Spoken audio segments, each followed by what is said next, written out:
our next two heroes, our sisters, Cassie, Fraser, and Deveau. They were pioneers for gender and pay equity at StFX, and we women, we stand on your shoulders.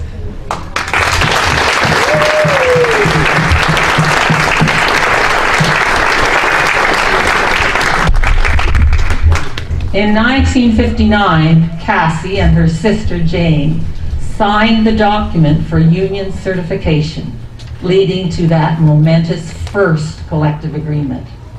Aged 14, Cassie began her life work in food services with the Sisters of St. Martha.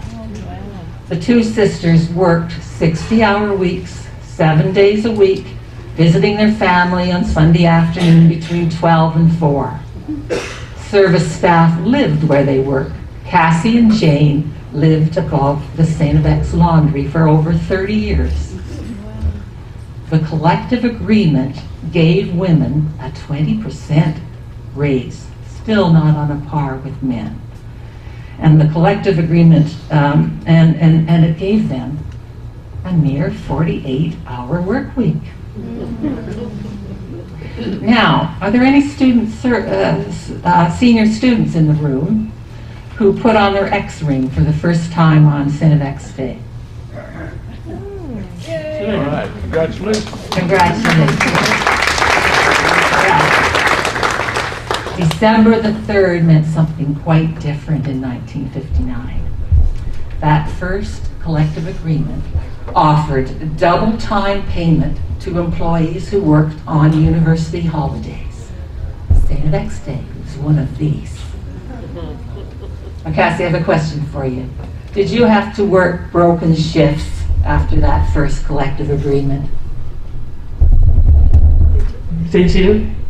Did you have to work broken shifts after that? Yes. Even then you had to.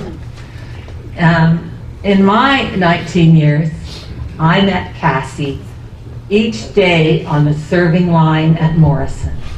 And here, Cassie, have a look at this. Here is Cassie serving my mom on a visit from Ontario in 1992. I used to entertain my family by taking them through the serving line at Morrison.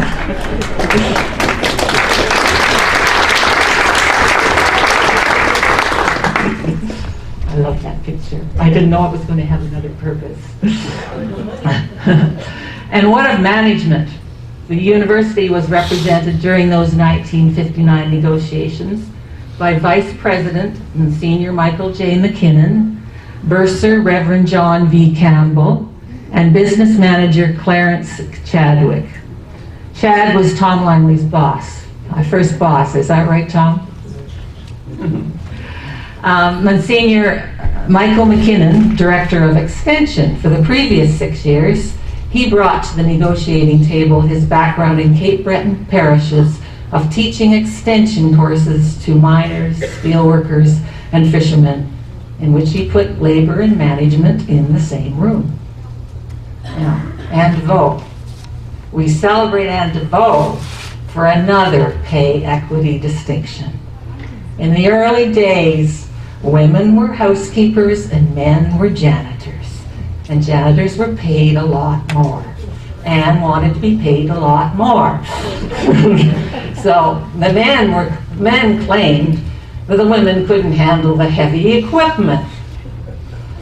Well, in the 1970s, late 1970s, I think that's right, was it late 1970s, something like that? Anne became the first woman janitor in the history of StFX.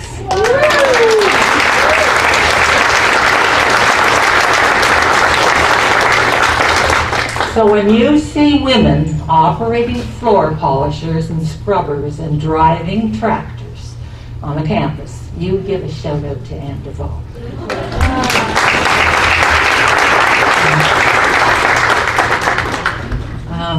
Now, Sister Anne Eloise Thorne, she was a Martha, she was the supervisor of housekeeping. The cleaning women, the cleaning staff, knew her as Sarge. because she served with WAF, Women's Auxiliary Air Force, in the World War II. I don't think she's in that picture, but she could have been. Now, congregation leader, Sister Brenda Lee Wasfert and Sister Joanne O'Regan are here to represent Sister Anne Eloise and all the Marthas at our kitchen meeting. So I have a small story about Sister Anne Eloise. During the negotiations and Deveau's negotiations to become the first janitor, Sister Anne Eloise quietly observed that WAFs had to do men's work on the home front during the war, while being paid 2/3 of the pay of male counterparts in the RAF ranks. So Sister Anne Eloise ran single-handedly what Human Resources today would call an Employee Assistance Program, EAP.